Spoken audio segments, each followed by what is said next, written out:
Video کے نیچے subscribe کے بٹن پہ کلک کریں، بیل کے آئیکن پہ کلک کیجئے تاکہ ہر نئی ویڈیو کی نوٹیفیکیشن آپ کو مل جائے۔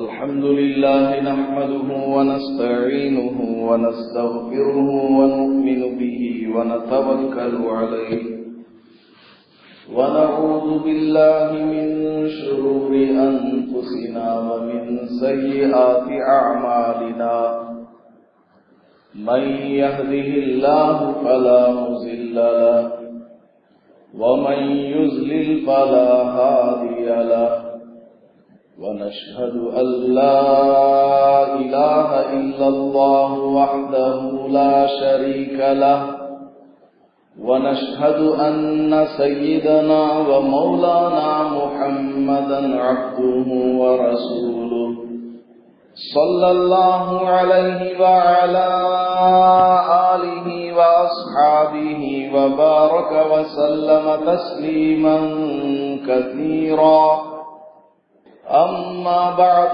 فأعوذ بالله من الشيطان الرجيم بسم الله الرحمن الرحيم الحج أشهر معلومات فمن فرض فيهن الحج فلا رفث ولا فسوق ولا جدال في الحج قال النبي صلى الله عليه وسلم من صام رمضان ثم أتبعه ستا من شوال كان كصيام الدهر أو كما قال عليه الصلاة والسلام بارك الله لنا ولكم في القرآن المجيد والفرقان الحميد رب اشرح لي صدري ويسر لي أمري واحلل عقدة من لساني يفقه قولي معزز سامعین کرام، اللہ تعالیٰ کا سب سے پہلے شکریہ ادا کرنا چاہیے کہ اللہ پاک نے ہمیں ماہ رمضان میں زندہ رکھا اور روزے رکھنے کی توفیق نصیب فرمائی اور 20 رکعت تراویح کا اہتمام کرنے کی بھی توفیق دی، اور اس کے علاوہ جو بھی عبادت ہم سے ہو سکی ہم نے کی ہے۔ جتنی بھی عبادت ہوئی ہے اس کا اللہ کے سامنے شکریہ ادا کرنا چاہیے، اور رمضان میں یقیناً ہم سے بہت سی کوتاہیاں ہوئی ہیں، زبان نے غلط ضرور بولا ہوگا، آنکھ نے خطا کی ہوگی، دل و دماغ نے غلط تصورات کو سوچا ہوگا، ہاتھ پیروں نے بھی گناہ کیا ہوگا۔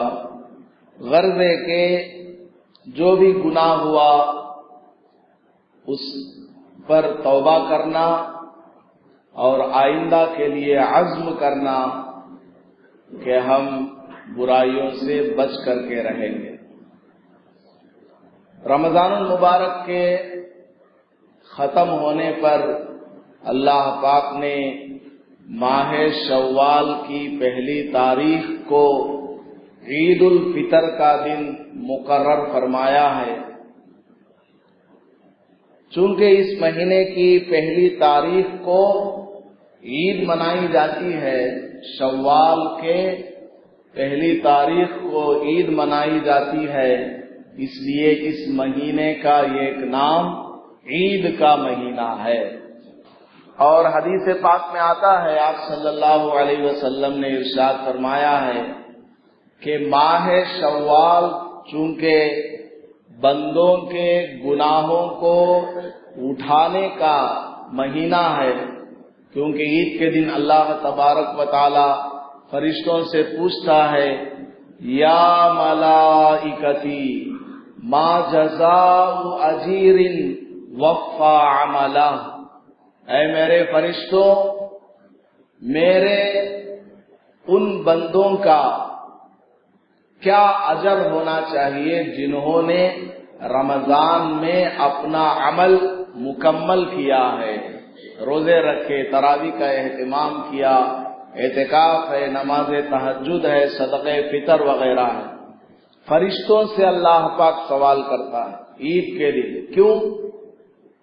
کیونکہ جب حضرت آدم علیہ السلام کو اللہ پاک دنیا میں بھیجنا چاہ رہے تھے تو فرشتوں سے مشورہ لیا، حالانکہ اللہ کو مشورہ لینے کی کوئی ضرورت نہیں ہے۔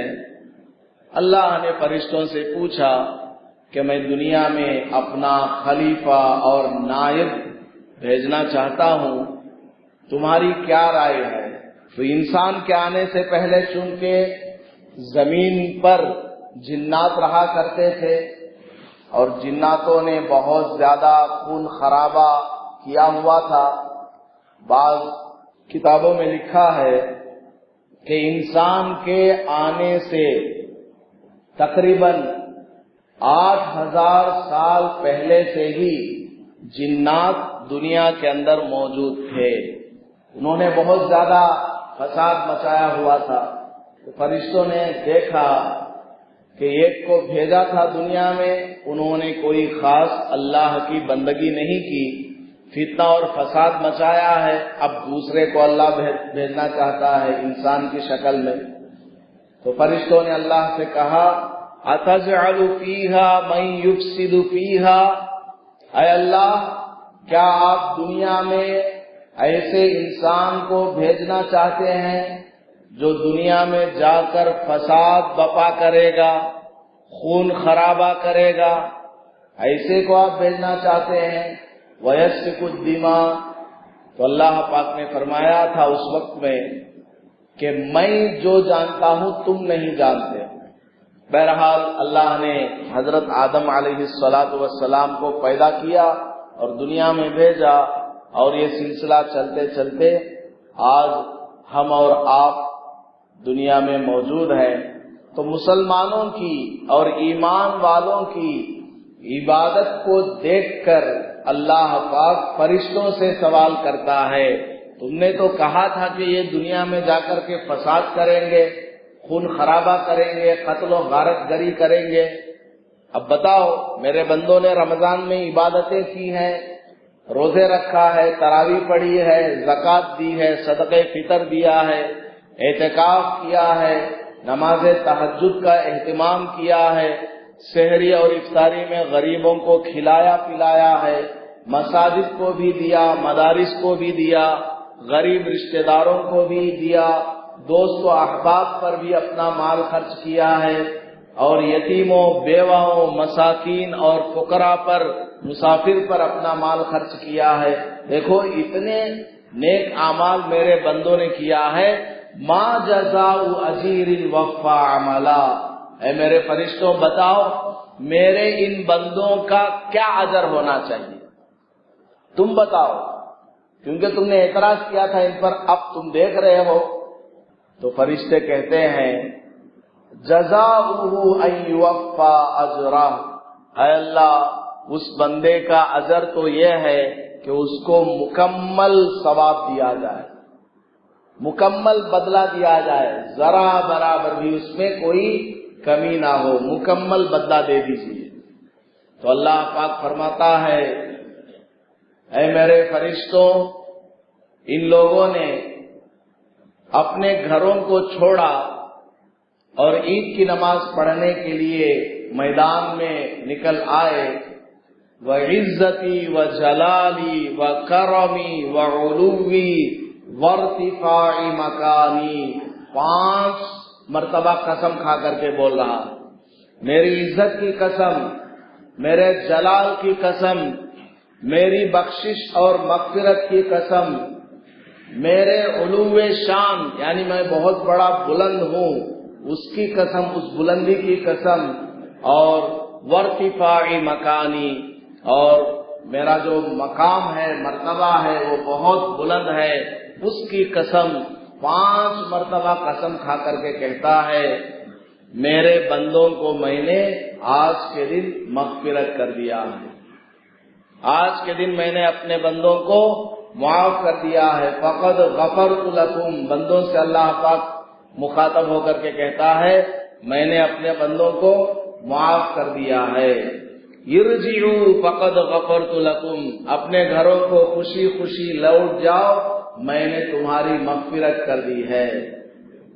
اور وبدلت سیئاتکم حسنات، اور میں نے تمہارے برے اعمال کو نیکیوں میں بدل دیا۔ تو بہرحال اللہ تبارک و تعالی نے اس مہینے کی پہلی تاریخ کو گناہ معاف ہونے کا مہینہ بنایا ہے، اس لیے اس کو شوال کہا جاتا ہے۔ شوال شالت الذنوب، شالت الذنوب یہ عرب کا لفظ ہے، عربی کا، جس کا معنی ہے گناہ اٹھا دیے گئے، یعنی مٹا دیے گئے، ختم ہو گئے۔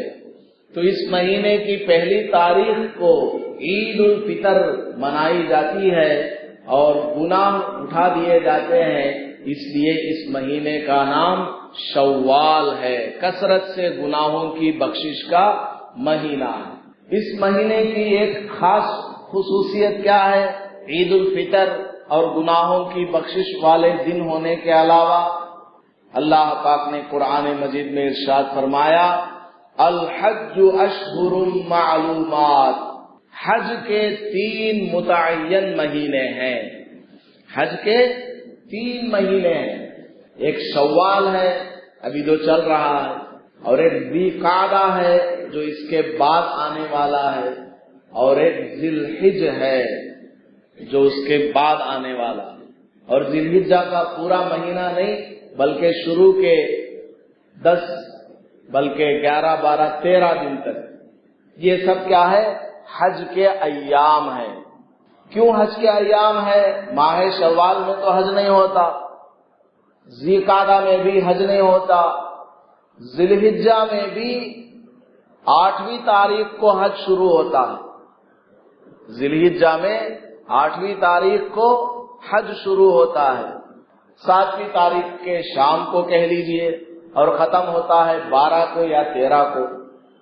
12 کو اگر رک گیا مینا میں اور 13 ہو گئی تو پھر کنکر مار کر کے آنا پڑتا ہے۔ وجہ اس کی یہ ہے کہ لوگ حج کی تیاری ماہ شوال سے ہی شروع کر دیتے ہیں۔ ابھی جو لوگ حج پر جانے والے ہیں ماہ شوال سے ہی تیاریاں شروع ہو جاتی ہیں، کیونکہ اگلے مہینے جیسا کہ حج کمیٹی کی طرف سے بھی فلائٹ کی تاریخیں آ گئی ہیں، میرے پاس پوری لسٹ ہے، جولائی کی اگلے مہینے کی 7 تاریخ سے لے کر 16 تاریخ تک فلائٹس ہیں۔ کسی ایک دن میں ایک فلائٹ ہے، کبھی ایک ہی دن میں 3 فلائٹ بھی ہے، اور بنگلور سے جانے والے سب کے سب مدینہ پہلے جائیں گے، پھر وہاں سے مکہ مکرمہ جائیں گے، اور واپسی جدہ سے ہوگی بنگلور، اور ہر فلائٹ میں 300 آدمی کا انتظام ہے۔ ٹوٹل بنگلور سے جانے والے 4800 حجاج کرام ہیں، جن میں ہمارا چتور ڈسٹرکٹ بھی شامل ہے اور اننت پور ڈسٹرکٹ بھی شامل ہے۔ تو حج کا سفر یہ ماہ شوال سے ہی شروع ہو جاتا۔ آج کل تو فلائٹ کا زمانہ ہے، عین حج کے جو اصل ایام ہے 7 ذی الحجہ، بہت سے لوگ 7 ذی الحجہ کو بھی فلائٹ سے پہنچ جاتے ہیں، 6 کو پہنچتے ہیں، 5 کو پہنچتے ہیں، لیکن حضور صلی اللہ علیہ وسلم کے زمانے میں دور و دراز سے لوگ سفر کرنے کے لیے آتے تھے تو اونٹوں پر سوار ہو کر کے آ رہے ہیں، گھوڑے پر سوار ہو کر کے آ رہے ہیں، خچروں پر سوار ہو کر کے آ رہے ہیں، اور ہزاروں ہزار کلومیٹر کا سفر یہ سب کا سب کیا ہے؟ اونٹوں پر، خچروں پر اور گدھے پر، اور اسی طرح کیا ہے وہ گھوڑے پر سوار ہو کر کے آتے تھے۔ کہیں پانی ہے تو سمندری سفر بھی کرتے تھے، بلکہ جب ہمارے یہاں یہ ہوائی جہاز ایجاد نہیں ہوا تھا، ہندوستان سے بھی سارے لوگ سمندری سفر کیا کرتے تھے، اور ایک ایک دو دو مہینہ پہلے ہی سفر شروع ہو جاتا تھا. اکابرین کی جو سوانح ہے، ان کی جو ہسٹری ہے، بایوگرافی ہے، ان کی زندگی کی حالات پر مشتمل جو کتابیں ہیں، ان کو پڑھنے سے معلوم ہوتا ہے کہ ہمارے اکابرین شعبان میں ہی نکل جاتے تھے حج کرنے کے لیے. شعبان ہی میں سمندری سفر کیا کرتے تھے اور سمندر ہی میں ایک ایک مہینہ ڈیڑھ مہینہ لگ جاتا تھا، اور رمضان، روزے، تراویح سب سمندر ہی میں ہو رہے. تو چونکہ حج کی تیاری ماہ شوال سے شروع ہو جاتی ہے، اس لیے یہ مہینہ شوال کا کیا ہے؟ حج کا مہینہ ہے. قرآن کریم نے اس کو بیان کیا ہے. تو ماہ شوال کی ایک خصوصیت یہ بھی ہوئی. رمضان نے ہمیں کیا سکھایا ہے وہ ہمیں یاد رکھنے کی ضرورت ہے.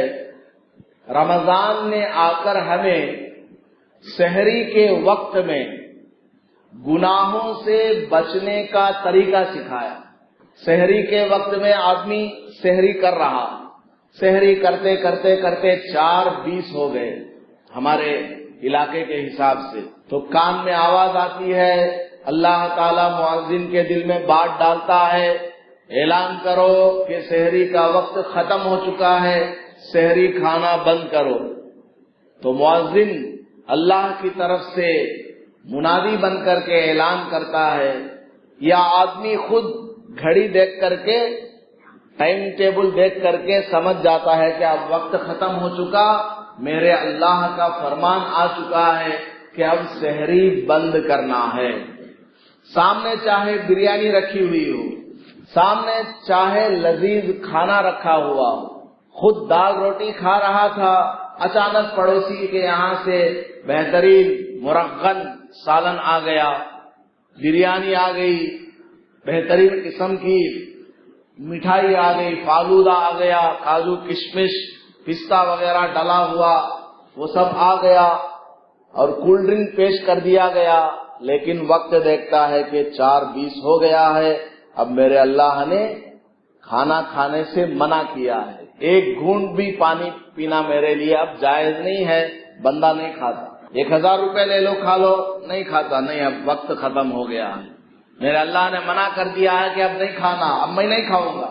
پورا مہینہ اللہ نے اس طرح سحری کے وقت میں گناہوں سے رکنے کی مشق کرائی کہ جب تم دنیا میں زندگی گزارو، رمضان کے بعد راستے سے چل رہے ہو، اجنبی چہرہ سامنے آیا، نامحرم کا چہرہ سامنے آیا، اللہ کی طرف سے حکم آیا، قُل لِّلْمُؤْمِنِينَ يَغُضُّوا مِنْ أَبْصَارِهِمْ وَيَحْفَظُوا فُرُوجَهُمْ ذَلِكَ أَزْكَىٰ لَهُمْ. اپنی نگاہوں کو نیچے رکھو. اللہ کو حکم آیا مت دیکھو، تو بندہ کہتا ہے ہاں نہیں دیکھوں گا. جس نے صحیح معنوں میں رمضان کا روزہ رکھا ہوگا اس کو یہ مشق ہو چکی ہے، عادت بن چکی ہے. میرے اللہ نے منع کیا کھانے سے، میں رک گیا، اب یہاں اللہ تعالیٰ منع کر رہا ہے مت دیکھ، میں نہیں دیکھوں گا. جھوٹ بولنے کو دل چاہ رہا ہے، کاروبار میں ہو یا کسی اور موقع پر ہو، جھوٹ بولنے کو دل کہہ رہا ہے، لیکن اللہ کا فرمان ہے کہ جھوٹ نہ بولو. اب بندہ جھوٹ بولنے سے رک رہا ہے. غیبت کرنے کو دل چاہ رہا ہے، شیطان بھی کہہ رہا ہے، اور کچھ انسان غیبت میں اس کو لگانے کی کوشش کر رہے ہیں، لوگوں کی برائیاں بیان اس سے کروانا چاہتے ہیں. لیکن اللہ کا فرمان آیا، اس نے اپنی زبان کو روک لیا، اپنے کانوں کو روک لیا برائی سننے سے، گانا سننے سے، غیبت اور چغلی سننے سے، برائیاں سننے سے. اپنے ہاتھ پیر کو روک لیا کسی پر مارنے سے، پٹائی کرنے سے، اور اپنے پیٹ کو حرام مال سے روک لیا.